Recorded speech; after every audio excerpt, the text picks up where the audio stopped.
Conduct of business of parliament. Conduct of business, conduct of business का मतलब है कि पार्लियामेंट का कार्य किस तरह से चलेगा, ठीक है, किस तरह से कंडक्ट ऑफ बिजनेस चलेगा।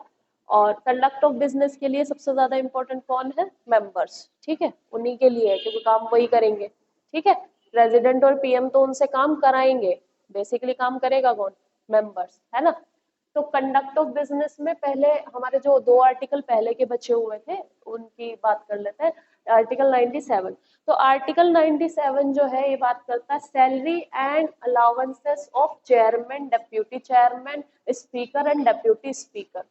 तो आर्टिकल 97 कहता है कि सैलरीज जो है या अलाउंसेस जो भी मिलेगा डेप्यूटी चेयरमैन को और स्पीकर और डेप्यूटी स्पीकर को, तो कहाँ से मिलेगा, कौन डिसाइड करेगा कि कितनी सैलरी देनी है इन्हें, तो कौन डिसाइड करेगा, पार्लियामेंट। तो पार्लियामेंट डिसाइड करेगा कि किसको कितनी सैलरी देनी है, और पार्लियामेंट अपने आप डिसाइड नहीं करेगा बेटा, वो प्रोविजन देखेगा सेकंड शेड्यूल में। तो हमारा सेकंड शेड्यूल जो है कॉन्स्टिट्यूशन में जो है ये बात करता है सैलरीज की, और सेकंड शेड्यूल में लिखा हुआ है कि ये कंसोलिडेट फंड ऑफ इंडिया से आएंगे, ठीक है, जो इनकी सैलरी मिलती है वो कंसोलिडेट फंड ऑफ इंडिया से मिलती है, ठीक है। तो पार्लियामेंट डिसाइड करेगा टाइम टू टाइम कि इनकी सैलरी जो है वो कितनी दी जाएगी, ठीक है। पार्लियामेंट में जो लॉ बनते हैं उन लॉ के हिसाब से डिसाइड होगा। टैक्सेबल होती है इनकी इनकम, टैक्स तो देना पड़ता है। अब मान लो ऐसा होता है कि लेकिन इन्होंने क्या करना है कि अपना छुपाना है पैसा, ठीक है, टैक्स तो देना है लेकिन छुपा, ये लोग क्या करते हैं कि अगर इनके पास वो दिखाना होता है कि इनके पास कितनी प्रॉपर्टी है। तुम्हें पता है कि जब नॉमिनेशन होता है, नॉमिनेशन के लिए जाता है ना, पर्चा भरने के लिए, उसे कहते हैं पर्चा भरना, नॉमिनेशन। नॉमिनेशन में आपको अपनी प्रॉपर्टी दिखानी होती है कि आपके पास कितनी प्रॉपर्टी है। तो एक लिमिट होती है कि उससे ज्यादा प्रॉपर्टी आपके पास नहीं होनी चाहिए। तो ये अपने पेपर्स में बिल्कुल नॉर्मल प्रॉपर्टी दिखाते हैं कि हमारे पास तो बस एक घर है, एक गाड़ी है, बस, ठीक है। जो मेन जो चीज है कि उनके रेस्टोरेंट भी है कहीं पे, या उनकी कहीं पे बहुत बड़े बिजनेस चल रहे हैं, वो सब छुपा रहता है, ठीक है।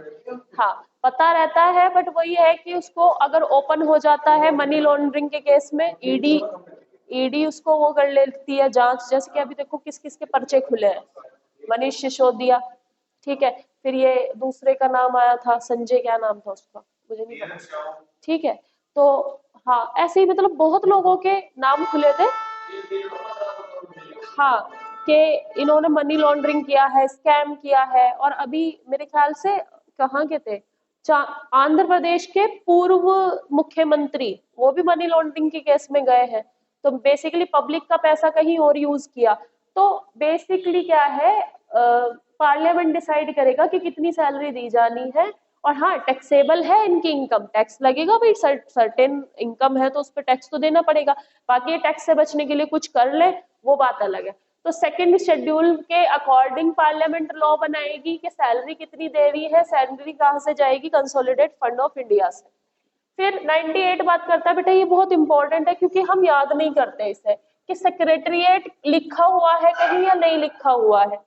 सेक्रेटरिएट का जो प्रोविजन है वो आर्टिकल 98 में दिया गया है। सेक्रेटरिएट यानी सचिवालय है ना, सेंट्रल सेक्रेटरिएट दिल्ली में, तो वहां कौन रहते हैं, वहां सचिव रहते हैं। और ये जो सेक्रेटरिएट है पार्लियामेंट के, ये जो है ये मेंबर्स नहीं होते, ये सेपरेट होता है। मतलब इसमें कौन होंगे, आईएएस ऑफिसर को सेक्रेटरिएट में रखते हैं, ठीक है। आईएएस ऑफिसर्स जो होते हैं वो सेक्रेटरिएट की पोजीशन पर उनको लाया जाता है, वहां पे मिनिस्टर्स नहीं होते। तो सेक्रेटरिएट का प्रोविजन 98 आर्टिकल में दिया गया है कि पार्लियामेंट का एक सेक्रेटरिएट होगा और दोनों हाउसेस के अलग अलग होंगे। मतलब बेटा लोकसभा का सेक्रेटरिएट अलग होगा और राज्यसभा का अलग होगा। लोकसभा का सेपरेट इनका अपना होगा और राज्यसभा का अपना होगा, ठीक है। ऐसा नहीं कि लोकसभा में जो सेक्रेटरिएट में मेंबर है वही राज्यसभा का भी काम कर देंगे, नहीं, दोनों के अलग अलग सेक्रेटरिएट सचिवालय होंगे, ठीक है। तो 98 बात करता है सचिवालय की, सेक्रेटरिएट की, जिसमें इनके सेक्रेटरीज रहते हैं, सचिव रहते हैं अलग अलग मिनिस्ट्री के, जो कि संभालते हैं। मेनली जो है, तुम्हें क्या लगता है एमपी काम करते हैं, एमपी नहीं करते, सारे उनके अंडर में सेक्रेटरिएट का काम, जो सचिव का काम करते हैं, आईएएस ऑफिसर काम करते हैं। ठीक है, वो तो क्रेडिट ले जाते हैं कि ये स्कीम हम लेकर आ रहे हैं, उसके ब्रेन बिहाइंड द स्कीम कौन होता है? IAS officer. ठीक है, तो सेक्रेटरीट में आईएएस ऑफिसर्स वगैरह रहते हैं। ठीक है, तो कंडक्ट ऑफ बिजनेस में बात करते हैं आर्टिकल 99 की। आर्टिकल 99 करता है बात बेटा ओथ और अफर्मेशन बाय द मेंबर्स। अब यहाँ पे मेंबर्स की बात हो रही है, यहाँ पे चेयरमैन, डिप्यूटी चेयरमैन इनकी बात नहीं हो रही, मेंबर्स की, मतलब कौन? एमपी। ठीक है, जो एमपीज होंगे उनकी बात हो रही है। तो जो मेंबर्स है वो उनकी ओथ यानी शपथ। ठीक है, 99 बात करता है शपथ ग्रहण की। तो शपथ कौन दिलाएगा? कौन दिलाता है? प्रेसिडेंट ही दिलाता है ना। तो ये जो है ओथ और affirmation by the members before the president as per the third schedule. Third schedule भी याद रखना बेटा, सेकंड शेड्यूल में तो सैलरीज वगैरह लिखी हुई है, सेकंड शेड्यूल में इसमें लिख लेना कि इसमें सैलरी लिखी हुई है मेंबर्स की। और ओथ कहाँ पर लिखी हुई है, शपथ कहाँ पर लिखी हुई है? थर्ड शेड्यूल में। थर्ड शेड्यूल में शपथ लिखी हुई है, शपथ। ठीक है, तो प्रेसिडेंट के आगे मतलब प्रेसिडेंट की उपस्थिति में ही वो क्या करेंगे? शपथ लेंगे। प्रेसिडेंट ही उनको शपथ दिलाएंगे, जो भी मेंबर्स होंगे, including prime minister. Prime minister को भी ओथ कौन दिलाता है? प्रेसिडेंट। ठीक है, शपथ। अब इसके बाद 100 में लिखा हुआ है voting in house, power of houses to act notwithstanding vacancy and quorum. अब वोटिंग मैंने कल भी बताया था बेटा कि स्पीकर की या चेयरमैन की वोट होती है, बट कौन सी होती है? Casting vote. मतलब नॉर्मल तो वो वोट करेंगे नहीं, लेकिन अगर टाई हो गया, टाई मतलब बराबर वोट बन रही है, तो वो अपनी कास्टिंग वोट डाल सकते हैं। ठीक है, कास्टिंग वोट का मतलब है कि tie, in case of tie वो अपनी वोट डाल सकते हैं, उसे हम कहते हैं कास्टिंग वोट। तो यूजुअली वो वोट नहीं करेंगे, बट कास्टिंग वोट उनके पास है, जो ये है स्पीकर और चेयरमैन। ठीक है, तो इसमें इतना ही है वोटिंग के मामले में। 100 में यही लिखा हुआ है, आर्टिकल 100 में। अब नेक्स्ट जो इसमें है ये है डिस्क्वालिफिकेशन ऑफ मेंबर्स। डिस्क्वालिफिकेशन से नाम तुमको समझ ही आ रहा होगा कि कब वो मेंबर अपने सीट से या पद से डिस्क्वालीफाई हो जाता है। तो कब हो जाता है? एक तो सबसे पहले इसमें लिखा हुआ है 101 में, आर्टिकल 101 में, वैकेशन ऑफ सीट। मतलब कब कब सीट खाली मानी जाएगी उस मेंबर की। एक तो no person shall be a member of both house of parliament. अब इसको समझो, देखो अब राघव चड्ढा है, राघव चड्ढा का ये एग्जाम्पल लेते हैं, देखा तो होगा तुमने। अब ये मत कहना देखा नहीं है, राघव चड्ढा तो देखा होगा। राघव चड्ढा जो है ये परिणीति चोपड़ा तो जानते हो, हाँ, तो उनके जो हस्बैंड है वो राघव चड्ढा ही है, एमपी है। परिणीति चोपड़ा से तुम जानते हो, हाँ, उनकी अभी मैरिज हुई। तो राघव चड्ढा जो है किसके मेंबर है बेटा? राज्यसभा के। अब मान लो राघव चड्ढा ने इलेक्शन लड़ा किसी राज्य से, मान लो पंजाब से, ये पंजाब से राज्यसभा में एमपी है। अब मान लो राघव चड्ढा उत्तर प्रदेश में इलेक्शन लड़ रहा है, जो कि ये लड़ेंगे नहीं कभी भी, इन्हें यहाँ वोट नहीं देगा कोई। उत्तर प्रदेश में वोट किसके नाम पर मिलती है? यहाँ पे टेम्पल के नाम पर वोट मिलती है, और वहां पे टेम्पल नहीं है। ठीक है, तो उत्तर प्रदेश में जो है ये लड़ रहे इलेक्शन। अब उत्तर प्रदेश में ये बन गए क्या? लोकसभा के मेंबर, एमपी बन गए ये। तो अब क्या करेंगे ये बेटा? अब राज्यसभा के भी मेंबर हैं, अब ये लोकसभा के भी मेंबर हैं। अब इनको एक जो पद है वो छोड़ना पड़ेगा। कौन सा पद छोड़ेंगे? वो इन पे डिपेंड कर, जो इन पे डिपेंड करता है। फिर ये चाहे तो उस सीट को छोड़ दे जहां से इलेक्ट हुए हैं, उस सीट को छोड़ दे, और या फिर ये राज्यसभा की मेंबरशिप त्याग दे। अब इसका लेटेस्ट एग्जांपल मैं देती हूँ तुम्हें, अभी हुआ है इसमें मध्य प्रदेश में चुनाव हुए थे। तो मध्य प्रदेश में जो है बेटा 10 एमएलए थे और 10 एमपी थे। तो वे जो एमपी थे वे पहले ही अपनी सीट से एमपी बने हुए हैं, अब वे चुने गए मध्य प्रदेश में एमएलए। समझ रहे हो? वे बने एमएलए, 10 के 10 में एमएलए चूज हुए हैं। अब तो अब इन 10 ने एमपी के पद से रिजाइन किया है। क्यों? क्योंकि वहां लिखा हुआ है कि दोनों हाउसेस के मेंबर नहीं बन सकते आप। ठीक है, दोनों हाउस में एक बंदा दोनों हाउस में मेंबर नहीं बन सकता है, एक में ही रहेगा। दोनों में कैसे रह जाएगा? डबल मेंबरशिप नहीं हो जाएगी। डबल होगी तो फिर उसे फालतू के प्रिविलेज दिए जाएंगे, तो और बंदों को और किसी को मौका नहीं मिलेगा जो और कोई मेंबर है। तो अगर ये जैसे मध्य प्रदेश में 10 एमएलए बन गए ना, तो इन्हें अपनी अब एमपी की सीट जो है वो छोड़नी पड़ेगी। ठीक है, समझ रहे हो, ये चीज है। ठीक है, तो अगर वो राज्यसभा का मेंबर है तो लोकसभा की सीट छोड़ दो, और लोकसभा का मेंबर है तो राज्यसभा की सीट छोड़ दो। ये दूसरा, अगर इन दोनों में से किसी का भी मेंबर है पार्लियामेंट में और वो एमएलए भी इलेक्ट हो गया अपने राज्य में, ठीक है, तो उसे या तो वो एमएलए वाली सीट छोड़नी पड़ेगी या एमपी वाली, एक जगह पे ही रह सकते हो, दो जगह नहीं रह सकते। ठीक है, तो ये इसमें लिखा हो, no person shall be member of both house of parliament और स्टेट लेजिस्लेचर। पार्लियामेंट और स्टेट लेजिस्लेचर यानी विधानसभा और संसद में से एक सीट उसे चुननी होगी, चाहे वो विधानसभा में रहे या उसमें एमएलए बने या एमपी, लेकिन एक ही पद मिल सकता है उसे, दो पद नहीं दिए जा सकते। और if a period of 60 days member absent from the meeting shall be disqualified. तो बेटा 60 वर्किंग डेज जो होते हैं पार्लियामेंट के, अगर 60 दिन तक वो अब्सेंट रहा है तो उसकी सीट जो है वो खाली कर दी जाएगी, वैकेंट घोषित कर दी जाएगी कि वो बंदा अब नहीं आ रहा है, तो उसकी सीट खाली कर दी जाएगी और उस पर फिर से किसी को चुन के बिठा लिया जाएगा उस सीट पे।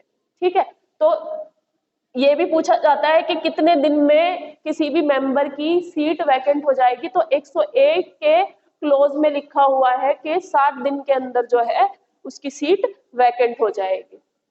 अब आर्टिकल 102 में क्या लिखा हो, डिस्क्वालिफिकेशन ऑफ मेंबर्स।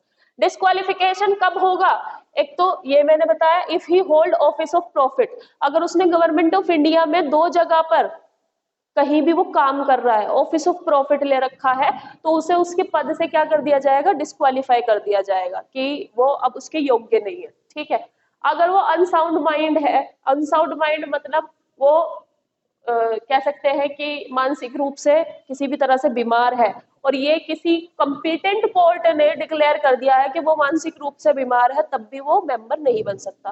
पागल को थोड़ी बिठा देंगे एमपी के पद पे। ठीक है, फिर if he is undischarged insolvent, ये भी सेम इसी कंटेक्स्ट में आता है कि इफ ही अनडिस्चार्ज इंसॉल्वेंट, पागल है, तो वो नहीं उसमें बिठाया जाएगा।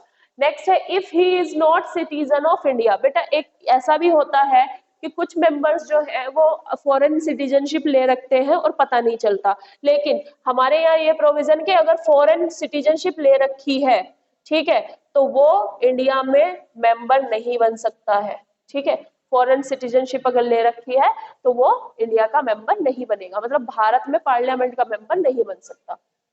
और 103 आर्टिकल में लिखा है decision as to disqualification of membership.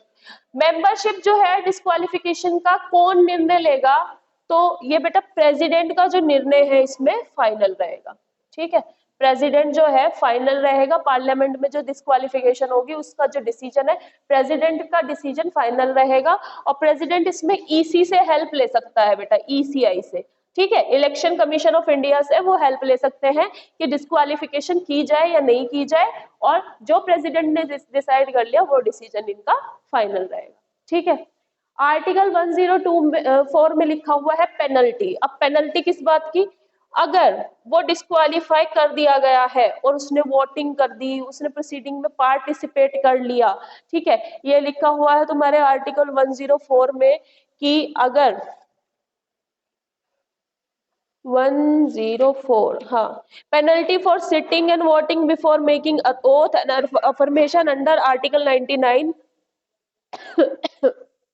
देखो ये सिंपल बात है, इसने कहा कि अगर वो डिस्क्वालीफाई है, पहले से ही डिस्क्वालीफाई कर दिया, डिस्क्वालीफाई करने के बाद अगर वो सदन में बैठ के वोटिंग कर रहा है, ठीक है, उसने ओथ भी ले ली, तो उस पर एक पेनल्टी लगाई जाएगी। ठीक है, वो पेनल्टी में भी decided by the parliament, parliament decide करेगी कि क्या पेनल्टी देनी है, लेकिन उस पर पेनल्टी लगेगी कि पहले से ही डिस्क्वालीफाई था लेकिन फिर भी उसने जानबूझकर सदन में बैठा रहा और वोटिंग भी की और ओथ भी ले ली। ठीक है, तो उसकी भी पेनल्टी लगेगी।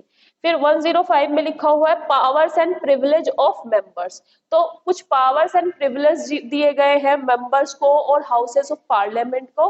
वो पावर्स ऑफ प्रिविलेजेस हैं, कुछ प्रिविलेजेस मैं तुमको बता देती हूँ कि कौन कौन से हैं।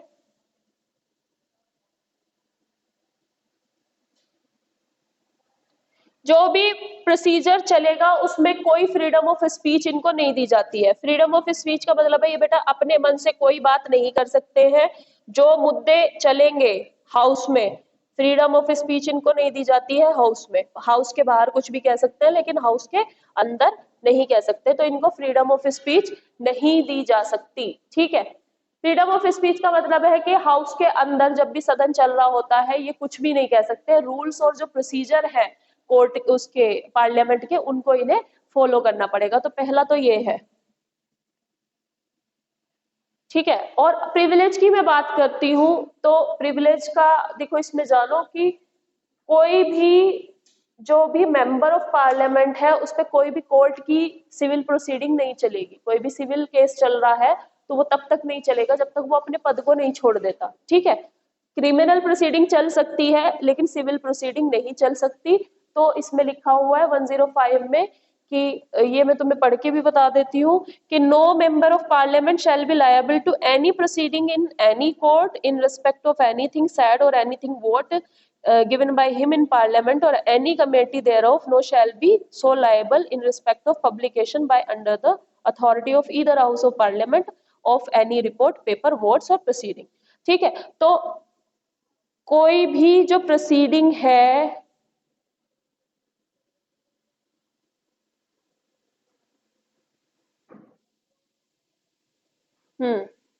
जो उन्होंने कुछ भी कहा है पार्लियामेंट में, वो जो भी कुछ भी प्रोसीडिंग में बोला है उस पे उनके खिलाफ कोई भी कोर्ट में केस नहीं चलेगा। ठीक है, तो वो बाद में डिसाइड करते हैं कि क्या है। जैसे कि देखो मैंने कल भी तुम्हें शायद बताया था महुआ मोइत्रा वाला केस कि महुआ मोइत्रा को एक्सपेल्ड कर दिया गया। एक्सपेल्ड का मतलब है कि बाहर निकाल दिया गया एथिक्स कमेटी ने पार्लियामेंट से। अब महुआ मोइत्रा के पास क्या इम्यूनिटी है कि वो क्या कर सकती है? अब क्योंकि खुद एथिक्स कमेटी पार्लियामेंट की निकाली है तो अब उनके पास सिर्फ एक ही रास्ता है कि वो सुप्रीम कोर्ट जा सकती है कि मेरा जो एक्सपल्जन है वो सही तरीके से नहीं हुआ है, मतलब वो इलीगल है या जो भी है वो अपना तर्क रखेंगी। तो जब तक पार्लियामेंट में है उन्होंने कुछ भी कहा है, पार्लियामेंट में प्रोसीडिंग में पार्टिसिपेट किया है, वो कुछ भी करते हैं वो क्वेश्चन नहीं होगा इन एनी कोर्ट, किसी भी कोर्ट में वो क्वेश्चन नहीं होगा। ठीक है, अनटिल और unless that is criminal in nature. जब तक वो क्रिमिनल नहीं है, क्रिमिनल प्रोसीडिंग नहीं है तब तक वो क्वेश्चन नहीं होगा। ठीक है, तो 105 में लिखे हुए powers and privilege of members and freedom of speech इनको नहीं दी जाती है।